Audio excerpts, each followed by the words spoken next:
जब सरकार के ऊपर बहुत ज़्यादा दबाव पड़ा कि बहुत ज़्यादा लोग ऐसे फंसे हुए हैं और इन्हें भी अपने घर जाना है, क्योंकि ये सही बात है कि जब ये कोरोना वायरस का कहर आया तो हर माँ बाप चाहता था कि हमारे बच्चे हमारे पास होना चाहिए, और हर शख्स ये कोशिश में लगा हुआ था कि मुझे मेरे घर तक किसी तरह से पहुंचा दो।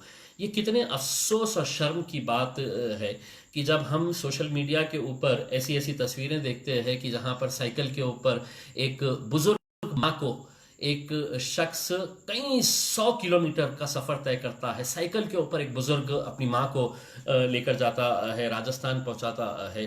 कई ऐसे लोग हैं जो पैदल ही कई 100 किलोमीटर का सफर तय कर रहे हैं इतनी तपती धूप के अंदर। इसके लिए आखिर कौन जिम्मेदार है? देखिए, जिम्मेदारी जिसकी भी है, अगर हमने अभी कहना शुरू करा तो आप कहेंगे कि हम सियासत कर रहे हैं, लेकिन नहीं, ये आवाज़ हम यकीनन लोकसभा के आने वाले अधिवेशन के अंदर उठाएंगे कि किस तरह गरीबों के साथ ये छेड़छाड़ किया गया है। अब चूंकि सरकार ने ये फैसला लिया है कि हम ये लोगों को जाने की इजाज़त देते हैं, तो सरकार अपनी हरकतों से बाज नहीं आती है कि गरीबों को किस तरह से और परेशान किया जाए, उनको हैरान किया जाए।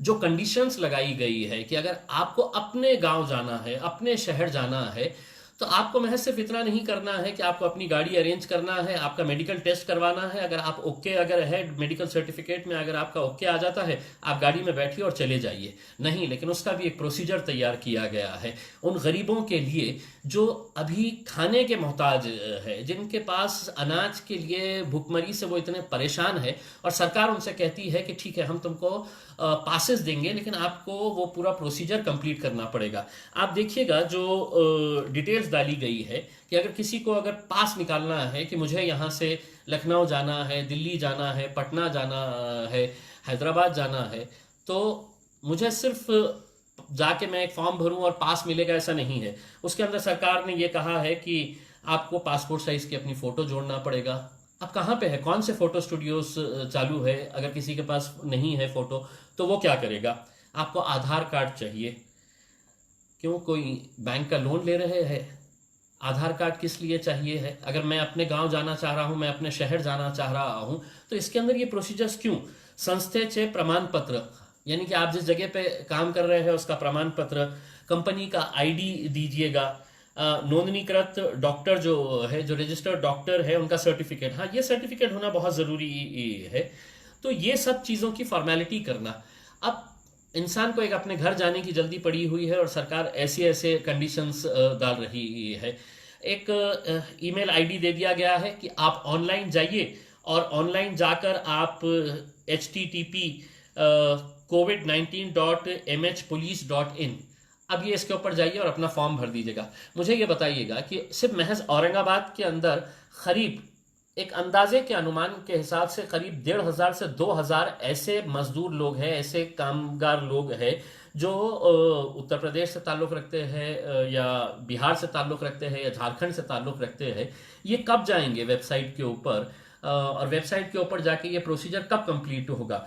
तो इन सब दिक्कतों को देखते हुए मैंने ये तय किया है कि मैं एक अपने ऑफिस के ऊपर हम एक हेल्प डेस्क तैयार कर रहे हैं, जिसमें हमारी पूरी टीम वहाँ पर सुबह 11 बजे से लेके दोपहर में 2 बजे तक वहाँ पर बैठेगी। अब जो लोग अपने अपने गांव को जाना चाहते हैं, और मैं सिर्फ ये औरंगाबाद के हद तक बात कर रहा हूँ, मुझे मालूम है कि दूसरे ज़िले के भी लोग उतने ही परेशान होंगे। मैं दूसरे ज़िले के वहाँ के जितने भी नेता हैं उन लोगों से अनुरोध करूँगा कि इसमें लोगों की मदद करें। तो हमारा ये सेंटर है, मेरा ऑफिस दिल्ली गेट के कलेक्टर ऑफिस के बाजू में ही है, मेन चौराहे के ऊपर। तो वहाँ पे हमारा एक हेल्प डेस्क हम बना रहे हैं। वहाँ पे हमारे 6 लोगों की टीम 11 बजे से दोपहर में 2 बजे तक वहाँ पर मौजूद रहेगी। आप वहाँ पर अपने डॉक्यूमेंट्स लेकर आइएगा, और ये एक कंपलसरी ये किया गया है कि आपको अगर कहीं जाना है तो अपनी गाड़ी का इंतज़ाम आप खुद करिए। अब देखिए कि सरकार की बेशर्मी की हद कितनी है कि ये गरीब लोग जिनके पास खाने पीने के लिए नहीं है, वो कहते हैं अगर किसी को, समझ लीजिएगा, अगर उत्तर प्रदेश में जाना है तो कहाँ से कौन सी गाड़ी अरेंज करेगा, कहाँ से वो पैसा लेकर आएगा? अगर कहीं दिल्ली जाना है, कहीं पटना जाना है, झारखंड जाना है, तो ये पैसे कहाँ से लेकर आएंगे? सरकार ने तो बड़ी आसानी से कह दिया है कि आप अपना गाड़ी का इंतजाम खुद करें, बल्कि उनके नोटिफिकेशन के अंदर ही ये किया है कि आपका खर्चा आपको ही बेयर करना पड़ेगा, सरकार कुछ नहीं करने वाली है। तो ये बहुत ही अफसोस और शर्म की बात है। खैर जो भी है, हम आपसे जितनी हमारी तरफ से हम मदद कर सकते हैं, हम इंशाल्लाह पूरी कोशिश करेंगे आप लोगों की मदद करने के लिए। ऐसे जितने भी लोग हैं जो अलग अलग जगहों के ऊपर फंसे हुए हैं, जो औरंगाबाद आना चाहते हैं, वो लोग भी हमारी जो टीम है उनके साथ आप कांटेक्ट करिएगा। मेरे फेसबुक पेज के ऊपर इसकी पूरी जानकारी रहेगी। जो हमारे मेंबर्स वॉलंटियर्स वहां पर बैठने वाले हैं, इन सब के मोबाइल नंबर्स रहेंगे। और साथ ही साथ हमने एक सेपरेट ईमेल तैयार किया है। उस ईमेल आईडी के ऊपर, ईमेल आईडी है आईजे, यानी कि इम्तियाज जलील का IJMP helpdesk@gmail.com। IJMP helpdesk@gmail.com। IJMP helpdesk, ये पूरा वन वर्ड है, @gmail.com। इसके ऊपर आप जाइए, आपकी पूरी डिटेल्स दे दीजिएगा, ऑनलाइन दे दीजिएगा। अगर आप नहीं आ सकते हैं, अगर समझ लीजिएगा आप कहीं कन्नड़ में फंसे हुए हैं, गंगापुर में है, वैजापुर में है, पुलिस आने नहीं दे रही आपको अपने घर जाने के लिए, ये अलग दिक्कत का मामला है, तो आप किसी के जरिए आपकी पूरी जानकारी हमारे इन नंबर्स के ऊपर या हमारे ईमेल आईडी के ऊपर किसी की मदद लेकर हमारे पास फॉरवर्ड कर दीजिएगा। हम पूरे प्रिंटआउट्स निकालेंगे और पूरे प्रिंटआउट्स निकलवाने के बाद हम आपका पूरी फाइल तैयार करके हम पुलिस कमिश्नर ऑफिस के पास लेकर जाएंगे। जो आउट ऑफ स्टेट है, आउट ऑफ स्टेट जो जाने वाले हैं, यानी कि महाराष्ट्र के बाहर जिन्हें जाना है, उसकी परमिशन जिलाधिकारी के पास से मिलेगी। तो उनकी फाइल पूरी तैयार करके हम वहां पे सबमिट करेंगे और कोशिश करेंगे कि जल्द से जल्द आपकी परमिशन आ जाए। और आपकी परमिशन आने के बाद आपको आने की जरूरत नहीं पड़ेगी, हम खुद आपके घर तक ये पहुंचाने का इंतजाम करेंगे। तो बस यही उम्मीद है कि आप लोग अपने अपने घरों के ऊपर जल्द से जल्द पहुंच जाए। एक दूसरा मैं अनुरोध उन लोगों से करना चाहता हूं। देखिए, बहुत सारे ऐसे गरीब लोग हैं जो महाराष्ट्र के अंदर ही अलग अलग जिलों के अंदर रहते हैं। बहुत सारे ऐसे कॉलेज स्टूडेंट्स हैं, यंग लड़के और लड़कियां हैं। हर रोज मुझे फोन आता है कि किसी को बुल्ढाना जाना है, किसी को नासिक पहुंचना है, किसी को अलग अलग जिलों के अंदर जाने का है। तो ये लोगों को भी जाने के लिए कहीं ना कहीं कोई इंतजाम, क्योंकि सरकार ने तो कहा है कि आपको अपनी गाड़ी अपना पैसा खर्च करने का है।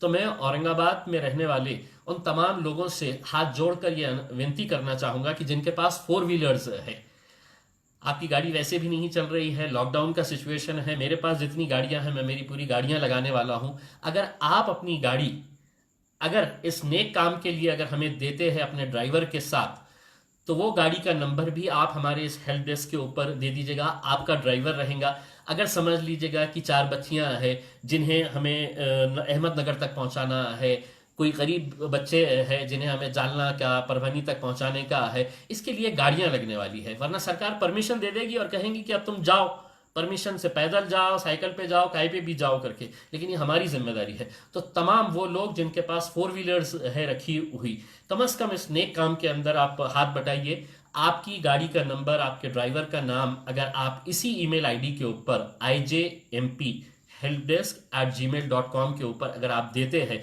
तो मैं समझूंगा कि आप एक नेक काम के अंदर बहुत बड़ा अपना योगदान करेंगे। क्योंकि अकेले हम कुछ नहीं कर सकते, अगर आप साथ में है तो ऐसा कोई भी काम नहीं है जो नामुमकिन है। ऐसी मुश्किल घड़ी के अंदर हम सबको साथ में मिलकर आना है और इस मुश्किल घड़ी का सामना हम सबको करने का है। बस आप लोगों से यही गुजारिश है कि ऐसे समय के ऊपर बढ़ चढ़कर आगे आइए। देखिए, एक दूसरी बात मैं इसी का मौका लेते हुए ये कहना चाहता हूँ कि शुरुआत के अंदर बहुत सारे NGOs ने अपने लेवल के ऊपर अनाज का डिस्ट्रीब्यूशन किया, किट्स दिए, बहुत सारे अभी भी कर रहे हैं, लेकिन मांग इतनी है और करने वाले इतने हैं।